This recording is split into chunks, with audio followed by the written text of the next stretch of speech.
नमस्कार मित्रांनो, आज आपण पाहणार आहोत कुठे किती तापमान वाढणार, कोणत्या जिल्ह्यांना सर्वाधिक फटका बसणार आणि तुम्ही स्वतःची काळजी या उन्हाळ्यात कशी घ्याल. संपूर्ण माहिती पाहूया आजच्या या व्हिडिओमध्ये. तर मित्रांनो, 26 एप्रिल अकोला, तापमान तब्बल 47 डिग्री सेल्सिअस. होय, तुम्ही बरोबर ऐकलत. हा फक्त महाराष्ट्र नाही तर संपूर्ण देशातला सर्वाधिक तापमानाचा आकडा होता आणि ही फक्त सुरुवात आहे. अकोला दरवर्षी तापतो हे नवीन नाही, पण यावेळी परिस्थिती वेगळी आहे.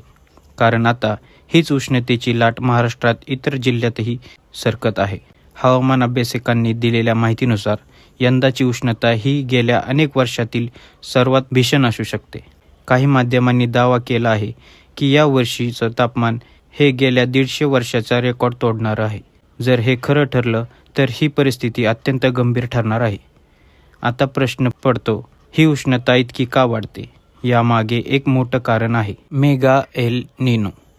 मेगा एल निनो म्हणजे सोप्या भाषेत सांगायचं झालं तर प्रशांत महासागरातील तापमानात झालेला बदल, जो संपूर्ण जगाच्या हवामानावर परिणाम करतो.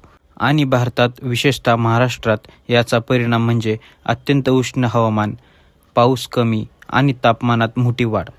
हवामान खात्याने दिलेल्या माहितीनुसार पुढील 4 ते 5 दिवस अत्यंत निर्णायक ठरणार आहेत. या काळात तापमान आणखी वाढण्याची शक्यता आहे.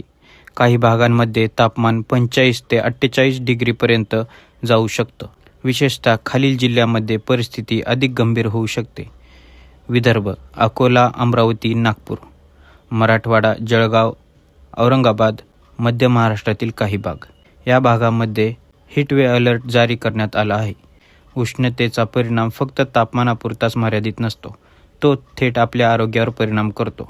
हे स्ट्रोक, डायजेशन, चक्कर येणे, थकवा, विशेषतः लहान मुले आणि वयस्कर लोक यांना सर्वाधिक धोका असतो. IMD म्हणजेच भारतीय हवामान खात्याने स्पष्ट इशारा दिला आहे. नागरिकांनी काळजी घ्यावी, अनावश्यक बाहेर जाणं टाळावे. जर तुम्हाला या उष्णतेपासून स्वतःला बचाव करायचा असेल तर भरपूर पाणी प्या. दुपारी 12 ते 4 बाहेर जाऊ नका. हलके कपडे वापरा. थंड ठिकाणी राहा. ORS किंवा लिंबू पाणी प्या.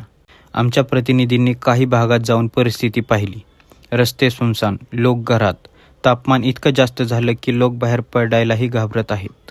ही परिस्थिती अशीच राहिली तर येत्या काळात पाणी टंचाई, विजेचा वापर वाढणे, आरोग्य समस्या वाढणे यांसारख्या समस्या अधिक गंभीर होऊ शकतात.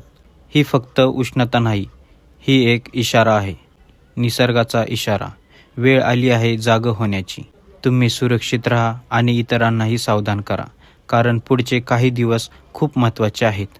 काळजी घ्या. धन्यवाद.